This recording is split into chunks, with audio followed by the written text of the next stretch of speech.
നല്ല മൂവിയാണ്. പക്ഷെ എനിക്ക് അത്യാവശ്യം ഇഷ്ടപ്പെട്ടില്ല പടം. ഞാൻ ഉദ്ദേശിച്ച പോലല്ല. ഞാൻ ആളെ ഒരുപാട് നിർബന്ധിച്ച് ടിക്കറ്റ് എടുത്തുകൊണ്ട് വന്നതാണ്. ഞാൻ കുറച്ച് റിവ്യൂ ഒക്കെ യൂട്യൂബിൽ നോക്കിയിട്ടാണ് വന്നത്. പക്ഷേ റിവ്യൂവിലൊക്കെ നല്ല റിവ്യൂ ആണ് പറഞ്ഞത്. അത് കണ്ടിട്ടാണ് ആക്ച്വലി വന്നത്. ഇല്ല, ഞങ്ങൾ വന്ന തിയേറ്ററിൽ ഞങ്ങൾ ഇന്ന് കാണാൻ വേണ്ടിയിട്ട് നമ്മൾ OD5 OD5 ആണ് കയറിയത്. ഞങ്ങൾ വിചാരിച്ചത് അത്യാവശ്യം ആളുണ്ടായിരിക്കും എന്ന് വിചാരിച്ചു. ഇൻ്റർവെല്ലിൻ്റെ സമയത്ത് ഞങ്ങൾ ബൈക്കിലേക്ക് നോക്കിയപ്പോൾ ബൈക്കിൽ ആരുമില്ല. ഞങ്ങൾ ഇരുന്നിടത്ത് ആകെപ്പാടെ ടോട്ടലി നോക്കുകയാണെങ്കിൽ ഒരു 15 പേര് കാണും പടം കാണാൻ വേണ്ടിയിട്ട്. അത്ര ഉള്ളായിരുന്നു. കുറച്ചുകൂടെ ഇമ്പ്രൂവ് ചെയ്യായിരുന്നു തോന്നുന്നു. ഞാൻ ഇന്ന് നേരത്തെ ഒരു അത്യാവശ്യമായിട്ട് തിരുവനന്തപുരത്ത് ഒരു കാര്യമായിട്ട് വന്നു. അപ്പോൾ ഞാൻ വിചാരിച്ചു എന്തായിരുന്നാലും ഒരു സിനിമ കണ്ടിട്ട് പോവാം. അത് സമയം ലേറ്റായി പോയാൽ നമുക്ക് പോകാൻ പറ്റില്ല വീടുകളിൽ. ഇത് സമയത്തിന് കൃത്യസമയത്തിന് 1:30 തുടങ്ങി.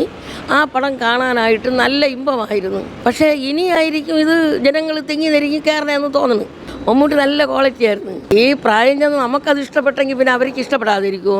കുട്ടികൾക്ക് ഇഷ്ടപ്പെടാത്തത് ഇതിൽ വേറുള്ള അഴിമതികളൊന്നുമില്ല. ഒരു അമ്മച്ചി രൂപത്തിൽ നിന്ന് കുപ്പി വളയുകയാണെങ്കിൽ എല്ലാം കൂടി ഇട്ടുകൊണ്ട് അമ്മച്ചി നല്ല രീതിക്ക് സുരേഷ് ഗോപിയെ പോലെ വന്ന പയ്യൻ ഇങ്ങനെയൊക്കെ നല്ല ഒരു ക്യാരക്ടറായിരുന്നു.